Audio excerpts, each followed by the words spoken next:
बंधुओं, विषस्य विषमौषधम, विष की औषधि विष ही है। परशुराम जी आवेशावतार हैं तो लक्ष्मण जी शेषावतार। धनुर्भंग के पश्चात परशुराम जी काल कराल रूप में उपस्थित होते हैं और कहते हैं कि जिसने मेरे गुरु शिव के धनुष को तोड़ा है उसे इस राज समाज से अलग कर दो, नहीं तो सारे राजा मारे जाएंगे। इस पर श्री राम बड़ी विनम्रता से कहते हैं कि हे नाथ, इस धनुष को तोड़ने वाला आपका ही कोई एक दास होगा।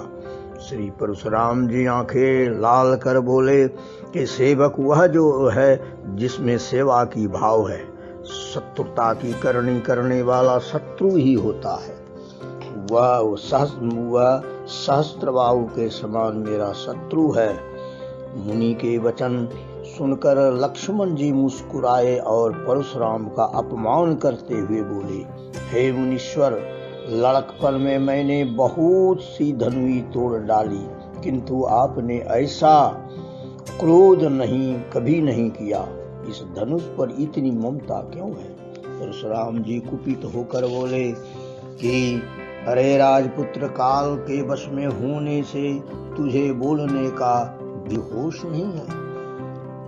विश्व विख्यात इस शिव जी के धनुष को तुम धनु ही के समान समझते हो।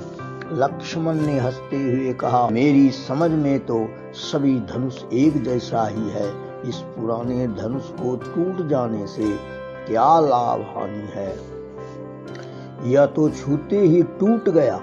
आप अकारण क्रोध कर रहे हैं मुनिवर। परशुराम जी आंखें तड़ेरते हुए फरसे की ओर देखकर बोला, अरे मूर्ख, मैं बालक समझकर तुझे छोड़ रहा हूँ। तुम मुझे नहीं जानता। मैं बाल ब्रह्मचारी और अत्यंत क्रोधी हूँ। विश्व विख्यात क्षत्रिय कुल द्रोही हूँ।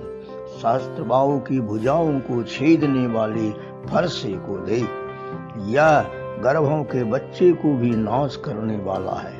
लक्ष्मण जी ने कहा, अहो मुनीश्वर, बार बार मुझे फरसा दिखाते हुए अपने को बड़ा भारी योद्धा साबित करना चाहते हैं तो सुनिए, फूंक से पहाड़ नहीं उड़ता है। यहाँ कोई कच्चा फल नहीं है जो तर्जनी उंगली देखकर मर जाएगा। मैंने कुठार और धनुष को देखकर ही कुछ अभिमान सहित आपको कहा है। ब्राह्मण, देवता, भगवान के भक्त और गौ इन पर रघुवंशी अपनी वीरता का प्रदर्शन नहीं करते हैं। धनुष्बाण और कुठार तो आप व्यर्थ धारण करते हैं। आपका एक एक वचन तो करोड़ों वज्रों के समान है। इस पर परशुराम जी क्रोधित होकर बोले, हे विश्वामित्र, यह बालक बड़ा कुबुद्धि, कुटिल, उदंड, मूर्ख और निडर है।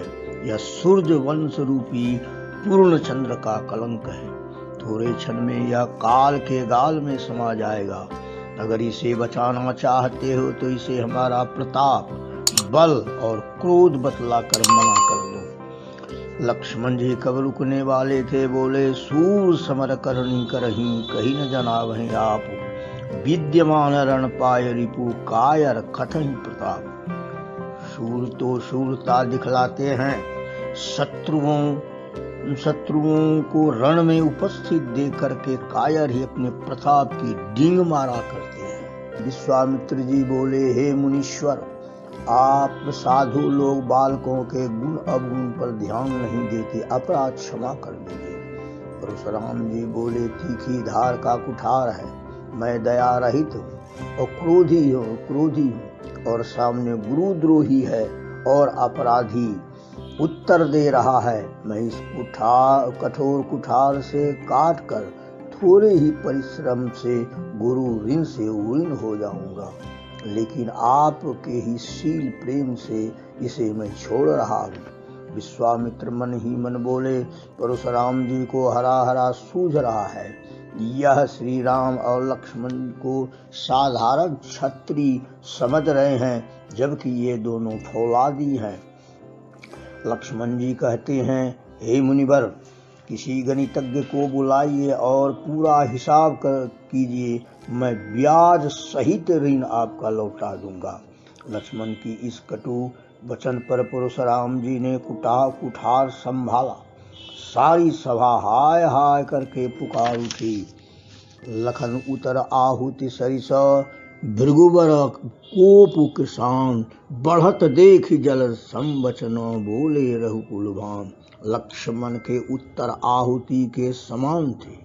परशुराम जी के क्रोध रूपी अग्नि को बढ़ते देखकर और रघुकुल के सूर्य श्री रामचंद्र जी जल के समान शांत करने वाले वचन बोले कि हे मुनीश्वर, आप बच्चे को क्षमा कर दीजिए।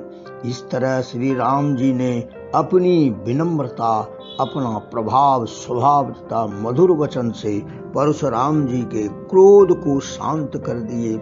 इस तरह हम देखते हैं कि अगर कोई क्रोधी सामने हो, ये शांत वचन से ही हम उसे शांत कर सकते हैं। जय सिया राम।